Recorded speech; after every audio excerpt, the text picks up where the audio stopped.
Hello बच्चों, कैसे हो आप सब।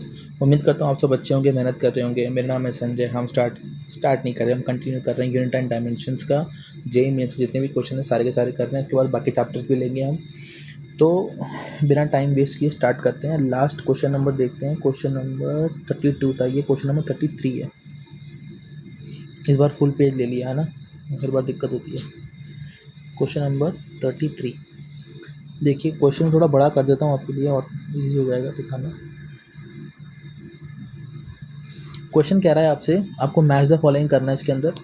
तो देखो, अगर आप एक बार ऑप्शंस को देख लो, एक बार ऑप्शन डायरेक्ट सॉल्व करने से कुछ नहीं होता है। देखिए मैं आपको पहले बता देता हूँ, एक बार ऑप्शन देख लीजिए आप। ऑप्शन देखेंगे तो डी का 1, D3, D3, D3।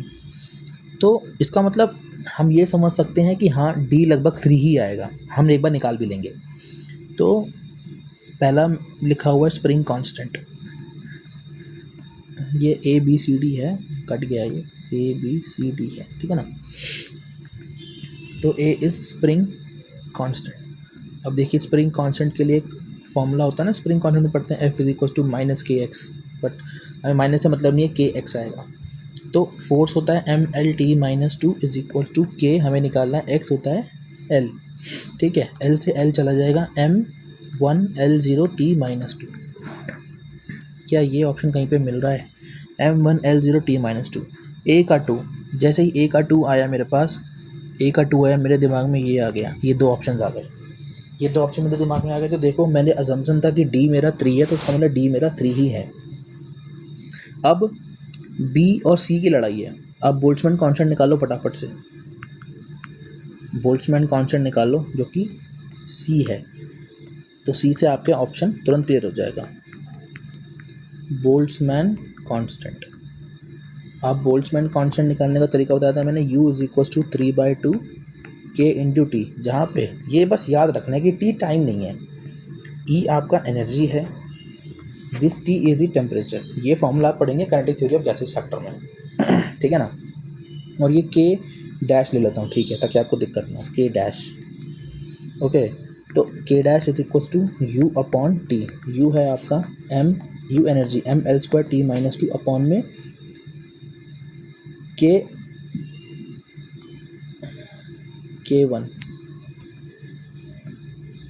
केल है ना, के से डिनोट करते हैं टेम्परेचर को, केल्विन है ना यार। अब के डैश इज इक्वल टू क्या आएगा, ML2T माइनस 2 K माइनस 1। इसको मैच कर लीजिए, कहाँ मैच कर रहा है, ML माइनस 2 T माइनस 2। देखिए सी का 1 दिख रहा है मुझे, तो यहाँ से मुझे क्या दिख रहा था, ए का 2 दिख रहा था और सी का मुझे 1 दिख रहा है। तो जैसे मुझे सी का 1 दिखा, ऑप्शन डी मेरा करेक्ट हो गया। ये ऑप्शन ABCD होगा, है ना। तो ऑप्शन डी मेरा करेक्ट हो गया। बट अब देखो, रिएक्टेंस, इंडक्टिव रिएक्टेंस हो, कैपेसिटिव रिएक्टेंस हो या फिर रेजिस्टेंस हो, मतलब रेजिस्टेंस का रिएक्टेंस, सबका डायमेंशन फॉर्मूला सेम रहता है, ठीक है ना, रेजिस्टेंस के बराबर। तो ये आपको पता होना चाहिए। तो रेजिस्टेंस का फॉर्मूला मैंने पहले भी निकालना सिखाया है। तो देखो हम ऐसे ऑप्शन से भी खेल सकते हैं। और तो आप जब रेजिस्टेंस का फॉर्मूला निकालेंगे तो मैं लिख देता हूँ कि इंडक्टिव रिएक्टेंस, इसका जो डायमेंशन फॉर्मूला होता है वो रेजिस्टेंस के बराबर ही होता है, जो कि होगा ML2T minus 3 A minus 2। Okay. अब कुछ बच्चे पूछेंगे कि सर हमें थर्मल कंडक्टिविटी नहीं है, सपोज थर्मल कंडक्टिविटी अलग से निकालने को आ जाए, तो ईजी आप थर्मल कंडक्टिविटी भी निकाल सकते हैं। डायमेंशन फॉर्मूला थर्मल कंडक्टिविटी, इसके लिए एक फॉर्मूला है Q/T is equals to KA dt by dx, ठीक है। अब देखिए यहाँ से आप पुट कर लीजिए, Q energy ML² T minus 2, T time हो गया, K thermal conductivity, A is area, okay, this is dt is change in temperature means K। इसको मैं K डबल डैश ले लेता हूँ, चलो, क्योंकि ऊपर K डैश हमने इसके यूज़ कर लिया बोल्ट्जमैन कांस्टेंट के लिए, K अपॉन में L, ओके। इस L² से मैं इस L को काट सकता हूँ, ठीक है। अब देखिए MT minus 3 L K minus 1, ये K डबल डैश, या फिर आप कोई भी नोटेशन यूज़ कर सकते हैं इसके लिए, है ना। और आप देखेंगे कि जो बी है, बी मैच कर रहा है 4 से डायरेक्टली, है ना। तो बी का जो मैच है वो 4 से हो रहा है। तो इसका मतलब इस क्वेश्चन का आंसर है option number D is correct. ठीक है बच्चों, और ये लेटेस्ट क्वेश्चन है, इसलिए मैं बार बार कह रहा हूँ कि इस चैप्टर को इग्नोर ना करें। बच्चे क्या करते हैं, चैप्टर को इग्नोर करते हैं। आप खुद देखिए, आपको 3-4 कॉन्सेप्ट पढ़ना है इस चैप्टर में, मैं अगर बात करूँ, और 3-4 कॉन्सेप्ट पढ़ने के बाद आप तुरंत से ही मतलब वो कर सकते हैं। 3-4 आपने कॉन्सेप्ट पढ़े और बस फिर आपको कुछ नहीं करना, आपको बस फटाफट से क्वेश्चन सॉल्व करना। देखिए क्वेश्चंस आ भी रहे हैं, ऐसा नहीं कि क्वेश्चन नहीं आ रहे हैं। तो इस चैप्टर से क्वेश्चन आ रहे हैं। ऊपर क्वेश्चन 33 था, ये वाला क्वेश्चन है क्वेश्चन नंबर 34। ठीक है, क्वेश्चन क्या कह रहा है आपसे, क्वेश्चन कह रहा है आपको बर्नौलीज इक्वेशन दिया हुआ है। ठीक है, if T has the dimension of time, the dimension of A and B. Okay, तो मैं इक्वेशन लिखता हूँ P plus A upon B T square, okay, plus rho G bracket H plus B T plus half rho V square is equals to constant. तो ये हमारे पास equation दिया Bernoulli's equation. Okay, हमें ए का और बी का dimension हमें निकालना है। ठीक है, तो देखिए आप खुद देखिए कि ये देखो P होता है प्रेशर, ठीक है। तो इस पूरे का जो डायमेंशनल फॉर्मूला होगा वो भी प्रेशर ही होगा, क्योंकि प्रेशर कोई तो प्रेशर में ऐड करोगे, प्रेशर और प्रेशर के डायमेंशनल फॉर्मूला को तो उसी में ऐड करोगे ना आप। ठीक है, अब H होता है, देखिए H है यहाँ पे हाइट होती है H। ठीक है, तो मैं अगर H प्लस बी टी को लूँ तो B H plus P T, ये है हाइट जिसका डायमेंशन फॉर्मूला है L। ये बी टी जिसको हमको निकालना है, T तो टाइम हो गया, इसने बताया हुआ है कि T इज़ टाइम। ठीक है, तो B T is equals to L। ठीक है, तो B इज equals to L T minus 1। So ये हमारे पास B का डायमेंशन आ गया।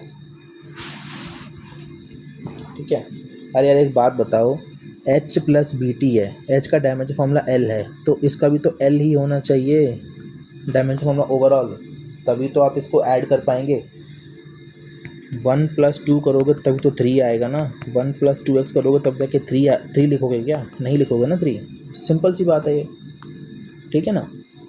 तो इसलिए मैंने, हाँ, तो इसलिए बी टी का जो डायमेंशन फॉर्मूला है वो L के बराबर है, तो B का आएगा, और T का स्मॉल t का होता है कैपिटल T, तो B का हो गया L T माइनस 1। समझ में आ गया, B का आ गया। अब A के लिए बात करेंगे, तो देखिए A अपॉन में बी टी स्क्वायर, इसका डायमेंशन फॉर्मूला बराबर होना चाहिए किसके, प्रेशर के, क्योंकि प्रेशर को तो प्रेशर में ऐड करोगे ना यार, प्रेशर को ही आप प्रेशर में ऐड करेंगे, है ना। और जब आप इन दोनों को ऐड करेंगे तभी तो वो ऐड हो पाएंगे, मतलब इनका डायमेंशन फॉर्मूला सेम होना चाहिए। अब देखिए आपके पास A का डायमेंशन फॉर्मूला आपको निकालना है, B का आपने निकाल लिया है L T माइनस 1, T का होता है T square is equal to, अब प्रेशर का मैं साइड में निकालता हूँ, pressure is equal to force upon में एरिया। फोर्स का आपको पता है ML/T माइनस 2 अपॉन में area is L square, pressure is equal to ML minus 1 T minus 2। Understood, तो ML माइनस 1 T माइनस 2, आप यहाँ से A निकाल लेंगे, ML minus 1 T minus 2 L T minus 1 T square, T2 cut जाएगा, L minus 1 और L cut जाएगा। A का डायमेंशन फॉर्मूला क्या आएगा, M T माइनस 1। ठीक है, तो A का डायमेंशन फॉर्मूला क्या आ गया, M T माइनस 1। अब मुझे क्या बोला था ऊपर, मुझे निकालना है, अच्छा इन दोनों का अलग अलग बताना है, तो M T माइनस 1 कहाँ पर है, इसमें है, और L T minus 1, option number D दिख रहा है मुझे तो यहाँ पे। ऑप्शन नंबर डी दिख रहा है मुझे यहाँ पे।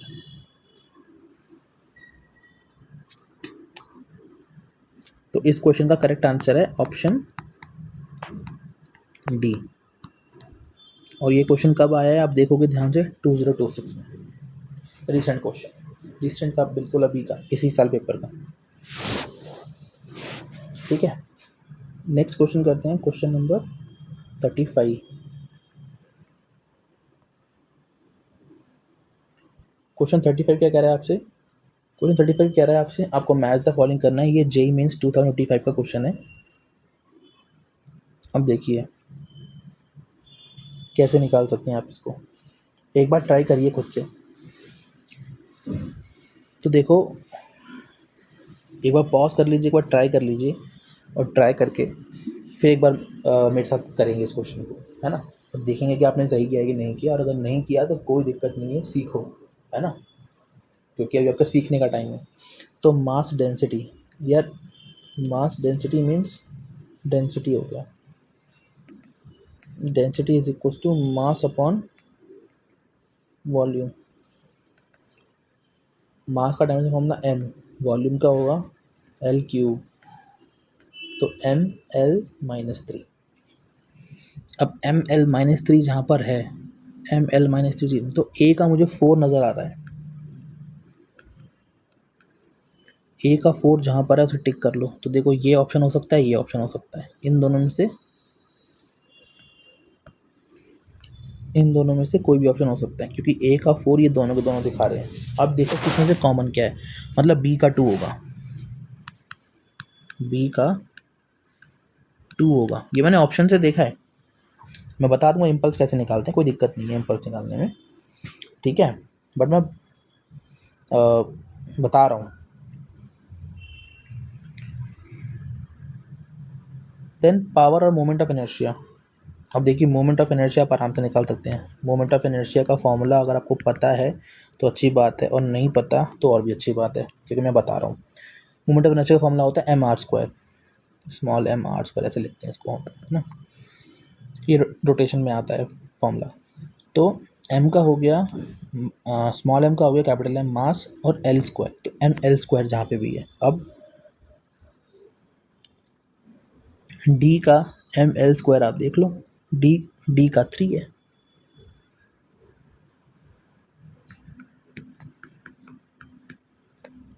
जब 4 है, सेकंड है और 3 है, तो c का ऑटोमेटिक 1 हो जाएगा ना, means option number B correct है इसका।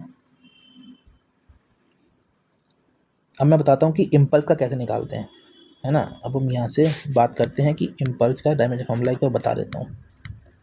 इम्पल्स होता है force into time, large amount of force acting on a small very small period of time, है ना, उसको बोलते हैं इम्पल्स। जब जैसे कि क्रिकेटर जब बैट से बॉल को मार देता है, उसे कहते हैं इम्पल्स जनरेट हो गई, क्योंकि बहुत ज़्यादा फोर्स लगा रहा है बहुत कम टाइम पीरियड के लिए। आपको देखो कितना टाइम मिलता होगा, कुछ सेकंड नहीं, कुछ माइक्रो सेकंड्स, कुछ मिनी सेकंड्स मिलते हैं, मिली सेकंड्स मिलते हैं, ठीक है ना।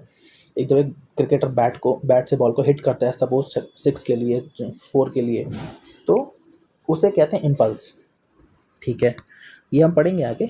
अब फोर्स का होता है ml-2, इनटू में टी टाइम, तो ml-1। देखो b का 2 है, ml-1, b का 2 है, बिल्कुल ओके। ठीक है बच्चों, तो इसका आंसर है ऑप्शन नंबर बी का करेक्ट आंसर, ठीक है। 35 हो गया। क्वेश्चन नंबर 36, थोड़ा बड़ा कर दूं इसको, अब तो मैं फुल पेज लेके आया हूँ आज प्रॉपर। अच्छा, 36 क्वेश्चन क्या कह रहा है? क्वेश्चन 36 कह रहा है the dimension of under root mu not epsilon not किसके बराबर होगा? इसमें से रेजिस्टेंस है, वोल्टेज है, इंडक्टेंस है ना, और कैपेसिटेंस है, तो इसमें से किसके बराबर होगा ये आपको निकालना है।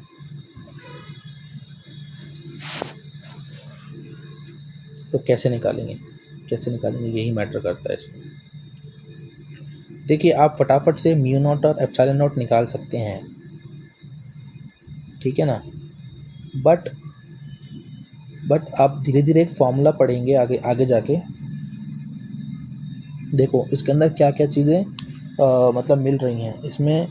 मैं आपको, आप म्यू नॉट एप्सिलॉन नॉट निकाल के भी कर सकते हो। मैं आपको 2 तरीके बता दूंगा इसमें, इस क्वेश्चन को करने के। तो पहले तरीका तो देखिए मैं बता देता हूँ, मेथड 1 करके लिखता हूँ मैं यहाँ पे। मेथड 1 है इस क्वेश्चन के लिए।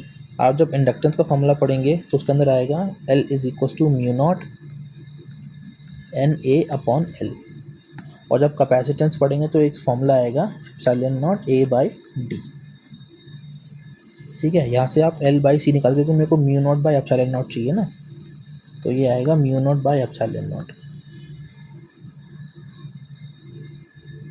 अब मतलब डायरेक्टली प्रोपोर्शनल है दोनों, है ना। अब मुझे इनका रूट चाहिए, क्योंकि मुझे रूट में बात करनी है, तो इसका मतलब under root L by C is equal to under root mu naught by epsilon naught. ठीक है, और L बाई सी होता है आर स्क्वायर। हमने एक पीछे क्वेश्चन भी किया था, बट ठीक है हम उसको हटाते हैं हम।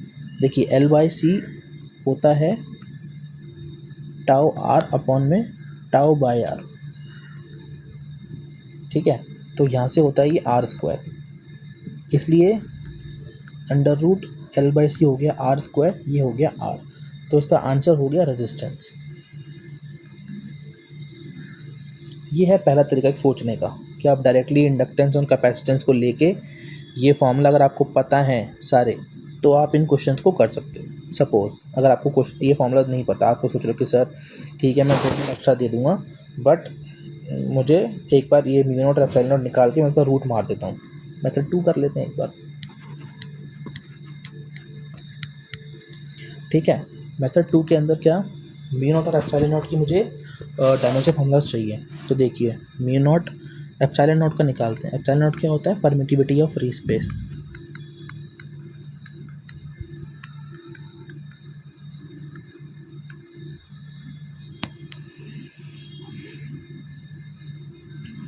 ठीक है, परमिटिविटी ऑफ फ्री स्पेस। देखिए एक फॉर्मूला होता है F is equal to 1/4 pi epsilon naught Q1 Q2 by R square, तो उसको मैं Q स्क्वायर लिखता हूँ बाय आर स्क्वायर। यहाँ से epsilon naught is equal to Q square by F R square आ जाएगा। Epsilon naught is equal to Q is charge होता है, charge is equal to current in time, means A square into में T square, force हो गया ML/T-2 into में L square. Okay, तो epsilon naught का डायमेंशन फॉर्मूला क्या आएगा, M-1 L-3 T4 A2। आ गया ना। अब मैं निकालूंगा म्यू नॉट, जो कि होता है परमिएबिलिटी ऑफ फ्री स्पेस।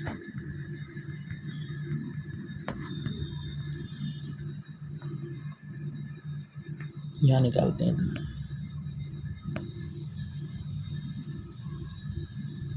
यहाँ निकालते हैं परमिएबिलिटी ऑफ फ्री स्पेस। ठीक है, तो अब परमिएबिलिटी ऑफ फ्री स्पेस निकालने के लिए आप क्या करेंगे, आप पहले निकालेंगे मैग्नेटिक फील्ड का फॉर्मूला। देखो याद मुझे भी नहीं है, आप, मेरे कहने का मतलब है कि आप जब पहली बार एग्जाम शुरू करते हैं, अगर आप एक क्वेश्चन में 5 मिनट 6 मिनट लगा रहे हैं ना, तो उसको करेक्ट सॉल्व करिए। कहने का मतलब ये है ना, ताकि आपको उस क्वेश्चन में जब आप सेकंड टाइम रिवीजन पे आएंगे तो दोबारा आपको देखने की जरूरत ना पड़े, आपको इतना कॉन्फिडेंस है कि हाँ मैंने ये क्वेश्चन सही निकाला है। इसलिए मैं भी याद नहीं करता मैग्नेटिक फील्ड इलेक्ट्रिक फील्ड, मैं तुरंत निकाल लेता हूँ, है ना। तो एक फॉर्मूला होता है F is equal to QVB, जहाँ पे B होता है F अपॉन में QV, B होता है magnetic field F/ML/T-2, Q is charge means current into time, velocity L/T-1। इस L से ये L जाएगा, इस T से ये T जाएगा, सो B आएगा M/T-2 A-1। अब मैग्नेटिक फील्ड आ गया, बट हमें मैग्नेटिक फील्ड तो चाहिए नहीं, हमें चाहिए mu naught, permeability free space. इसका फॉर्मूला होता है B is equal to mu naught I upon में 2 पाई R। ये सर्कुलर रिंग के लिए निकालने के लिए होता है मैग्नेटिक फील्ड। ठीक है। बट अभी आपको उसकी ज़रूरत नहीं है, आपको ये फॉर्मूला पता होना चाहिए, ठीक है ना। जब आप पूरा 11-12 पढ़ लेंगे तो आपको सारे फॉर्मूले जब टिप्स पे होंगे तब आप तुरंत निकाल लेंगे कि हाँ। अब म्यू नॉट यहाँ से निकालेंगे, वो आएगा BR/में I। मैग्नेटिक फील्ड निकाला मैंने, अपॉन में I is A। So mu naught क्या आएगा, MT-2 LA-2, ठीक है। अब मुझे क्या करना है, √μ0/ε0 करना है ना मुझे, ठीक है जी, कर देते हैं। √μ0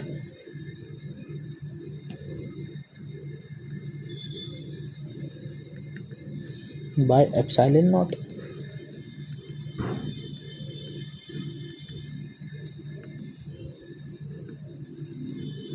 ये M2 आ जाएगा, ठीक है।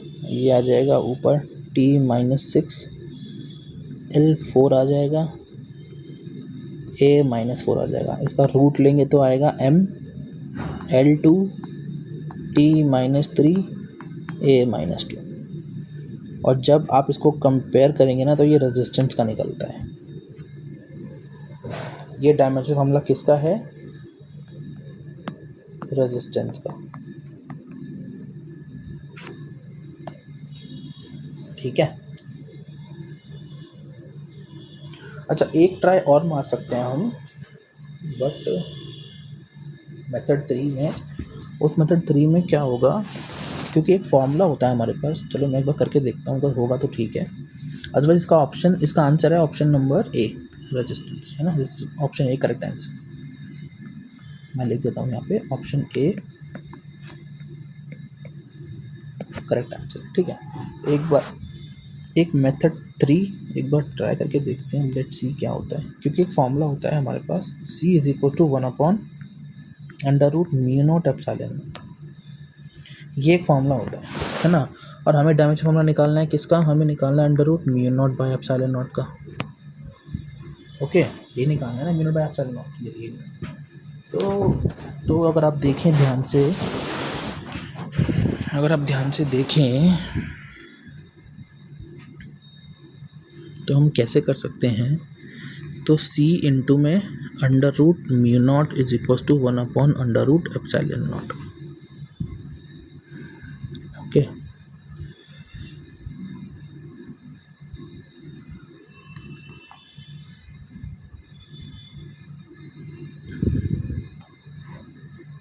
इसका स्क्वायर कर दें तो ये आएगा C² μ0 = 1/ε0। क्या हम यहाँ पे इस 1/ε0 की वैल्यू पुट कर सकते हैं, μ0 1/ε0 कितना हो जाएगा, 1/ε0 का वैल्यू हो जाएगा μ0 × C² μ0, मतलब C² μ0², इसका मतलब C μ0, है ना। तो आपको देखो, आपने μ0 जैसे ऊपर निकाल लिया, एक बार ट्राई करते हैं, यहाँ लेके चलते हैं इसको, इधर से करते हैं। C आपको पता है LT-1, μ0 होगा MT-2 LA-2, तो ML2 T-3 A-2, ये देख लो, ये भी आ गया। ये भी रेजिस्टेंस का ही डायमेंशन फॉर्मूला होता है। तो एक ही सवाल करने के अपने पास 3 मेथड थे। अगर आपको सारे के सारे क्वेश्चंस, मतलब सारे सारे फॉर्मूले अगर आपको पता है तो आप, और ये जो फॉर्मूला आप पढ़ेंगे ना, ये वाला फॉर्मूला, ये दिस पर्टिकुलर फॉर्मूला, ये आप इलेक्ट्रोमैग्नेटिक वेव्स में पढ़ेंगे, और स्टार्टिंग में ही पढ़ते हैं हम, ऐसी बात नहीं है, रिलेशन जब हमको निकालना होता है ना। तो इसका आंसर तो मैंने लिख दिया, ऑप्शन नंबर A है। तो अच्छा क्वेश्चन था ये, ठीक है ना। ठीक है, तो अब हम करते हैं नेक्स्ट क्वेश्चन है इफ एप्सिलॉन नॉट, ये क्वेश्चन नंबर कौन सा है, क्वेश्चन नंबर 37 है। This is question number 37। Question क्या कह रहा है, epsilon not denotes the permittivity of free space, ठीक है जी। एप्सिलॉन नॉट क्या बता रहा है, परमिटिविटी ऑफ फ्री स्पेस बता रहा है, बिल्कुल सही। and phi e denotes the flux of the electric field. Flux of the electric field का मतलब इसको इलेक्ट्रिक फ्लक्स भी कहते हैं, number of electric field line passing through surface area. Electric field है, फील्ड इसको हम क्या बोलते हैं, इलेक्ट्रिक फ्लक्स भी बोलते हैं। Number of electric field line passing through N Gauss surface area, Gaussian area. Okay, तो हमें क्या बोला है, देन द डायमेंशंस। अब देखो ये जो क्वेश्चन है ना, ये बहुत इजी है। मैं आपको सच बताऊं तो आपको कुछ भी अलग से निकालने की ज़रूरत नहीं है कि आप साइलेंट नोट निकालेंगे, फाई ई निकालेंगे, फिर आप डी टी निकालेंगे, नहीं, बिल्कुल नहीं। ऑल्दो मैं बता देता हूँ phi E electric flux dimension कैसे निकालेंगे। आप निकालेंगे ई इंटू ए से। ई इज़ दी, देखिए फाई ई होता है इलेक्ट्रिक फ्लक्स, ओके, एंड ई होता है आपका इलेक्ट्रिक फील्ड, एन ए होता है आपका एरिया। तभी तो कहते हैं number of electric field line passing through an area is known as electric flux. ठीक है, बट आपको ये निकालने की बिल्कुल ज़रूरत नहीं है कि आप पहले इलेक्ट्रिक फील्ड निकालेंगे, फिर एरिया से मल्टीप्लाई करेंगे तो आपको फाई ई मिलेगा, फिर आप फाई ई अपॉन टी करेंगे इनटू, फिर आप साइलेंट नोट करेंगे। नहीं, बिल्कुल नहीं, बिल्कुल भी नहीं, हमें ये नहीं करना है। एक फॉर्मूला आप जब चैप्टर पढ़ेंगे इलेक्ट्रोमैग्नेटिक वेव्स, उसके अंदर एक फॉर्मूला होता है डिस्प्लेसमेंट करंट का। जब मैक्सवेल अपनी इक्वेशन बताते हैं, है ना, जब वो पूरे मैग्नेटिज्म को, इलेक्ट्रोमैग्नेटिज्म को पूरा एक्सप्लेन करते हैं अपनी 4 इक्वेशन से, उसमें वो एक कॉन्सेप्ट बताते हैं। अभी तो आप करंट पढ़ रहे हैं, अभी तो हम करंट पढ़ेंगे प्रॉपर, इलेक्ट्रिसिटी ऑल्टरनेटिंग करंट तक करंट पढ़ेंगे। मैक्सवेल्स इलेक्ट्रोमैग्नेटिक वेव में जाके आप करंट को बिल्कुल ऐसा पाएंगे कि जो अब तक जो हम करंट पढ़ रहे थे वो कंडक्शन करंट है, और एक अलग से करंट भी होता है जिसे कहते हैं डिस्प्लेसमेंट करंट। तो ये डिस्प्लेसमेंट करंट जो सर मैक्सवेल ने दिया था, ये मैक्सवेल सर ने दिया था, मैक्सवेल्स थ्योरी से आया था। तो उन्होंने बताया था कि कैसे कंटिन्यूटी होती है करंट की। ठीक है, बात करेंगे उन सबके बारे में, बट डिस्प्लेसमेंट करंट का फॉर्मूला होता है हमारे पास में epsilon naught D phi E by D T. तो देखिए ये फॉर्मूला पता होते ही आपने तुरंत उठाया और इलेक्ट्रिक करंट पे टिक कर दिया, जहाँ पे आई है डिस्प्लेसमेंट करंट, मतलब करंट। अब करंट चाहे कंडक्शन करंट हो या डिस्प्लेसमेंट करंट हो, करंट का डैमेज फॉर्मूला तो सेम ही रहेगा ना भाई। करंट का डैमेज फॉर्मूला तो बिल्कुल सेम रहेगा, जो कि ए होता है। इसलिए इस क्वेश्चन का आंसर है ऑप्शन नंबर डी।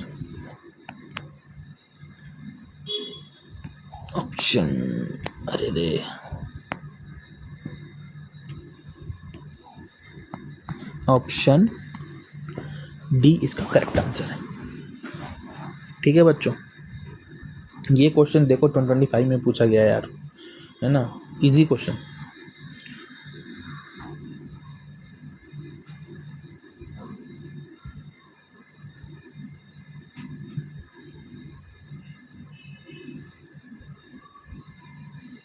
अब क्वेश्चन है ये, क्वेश्चन नंबर, एक मिनट, क्वेश्चन था ऊपर 37, ये है क्वेश्चन नंबर 38।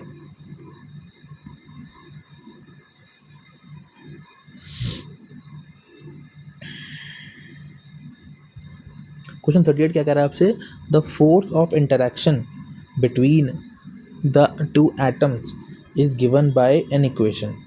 ठीक है, तो ये आपको इक्वेशन दिया हुआ है इसने। अब इस इक्वेशन के बाद where X is the distance and K is the Boltzmann constant. ठीक है जी, के बोल्ट्जमैन कांस्टेंट है, के बोल्ट्जमैन कांस्टेंट है।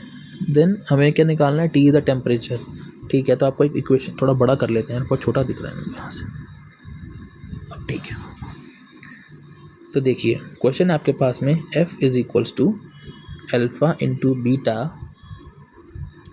एक्सपोनेंशियल की power minus X square upon में alpha into K into T. आपसे क्या बोला है, जहाँ पे x है आपका डिस्टेंस, लिखना है हमको सारी चीज़ें। के है आपकी बोल्ट्जमैन कांस्टेंट।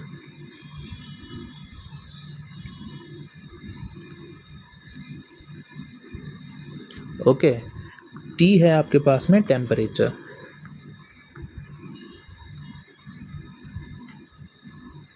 ठीक है, एंड उसके बाद है कि alpha and beta. Alpha beta आपको अल्फ़ा बीटा आपके पास में कांस्टेंट। ठीक है, अब अल्फ़ा बीटा आप कांस्टेंट हैं, alpha and beta are constant. ठीक है जी, हमें डायमेंशन फॉर्म निकालना है बीटा का। तो कितना होशियार है ये क्वेश्चन बनाने वाला ये सर, इन्होंने क्या किया है देखिए, हमको अल्फ़ा तो निकालना पड़ेगा तभी तो बीटा आएगा। देखिए, मैं आपको ये बात पहले भी बता चुका हूँ कि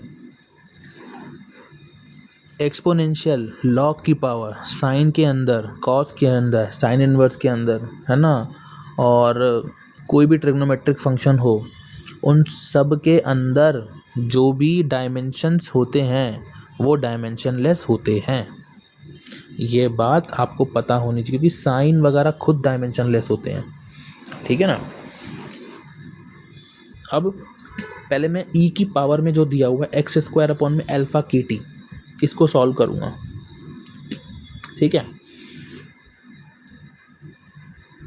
एक्स स्क्वायर अपॉन में alpha K T is equal to m0 l0 t0।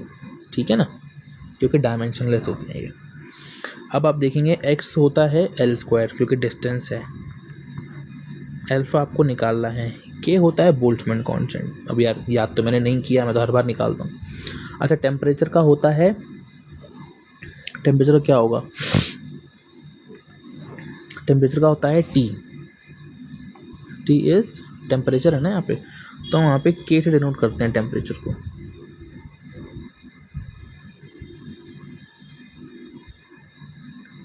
But पहले मैं बोल्ट्जमैन कांस्टेंट निकालता हूँ, जबकि K डैश से डिनोट करते हैं इसको हम। U is equal to 3/2 K dash into में T। Okay, so K dash is equals to U upon में T। So K dash is equals to Boltzmann constant ml square T minus 2। T is the temperature, इसका मतलब K, तो K dash is equals to m। देखो confuse मत होना, मैं notations लगभग same ही है, K डैश, तो कंफ्यूज मत हो जाना यार बिल्कुल भी।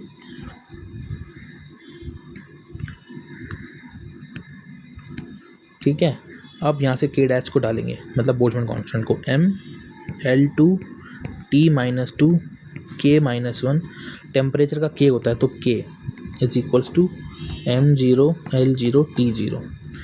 इस K से ये K मर जाएगा, इस l स्क्वायर से ये l स्क्वायर मर जाएगा। क्या बात है, मर गया। अब ये अल्फ़ा को अगर मैं उधर ले जाऊँ ऊपर, तो alpha is equals to 1 upon में m p माइनस 2 हो गया, तो ये हो जाएगा m माइनस 1 t2। तो अल्फ़ा का डायमेंशन फॉर्मूला हो गया m माइनस 1 t2। अब अल्फ़ा का हो गया मेरे पास। अब आप देखिए f is equals to alpha into beta, तो f है फोर्स। अब क्या इक्वेशन दिया हुआ हमें, f is equals to alpha into beta. ठीक है, अब फोर्स का डायमेंशन फॉर्मूला आपको पता है ml t माइनस 2। अल्फ़ा हमने निकाला है m माइनस 1 t2 और बीटा का हमें डायमेंशन फॉर्मूला चाहिए, यही हमारा आंसर होगा। तो बस बीटा निकालना है, क्वेश्चन ख़त्म हो गया वैसे तो। m माइनस 1 t2 ऊपर जाएगा m2 l t माइनस 4।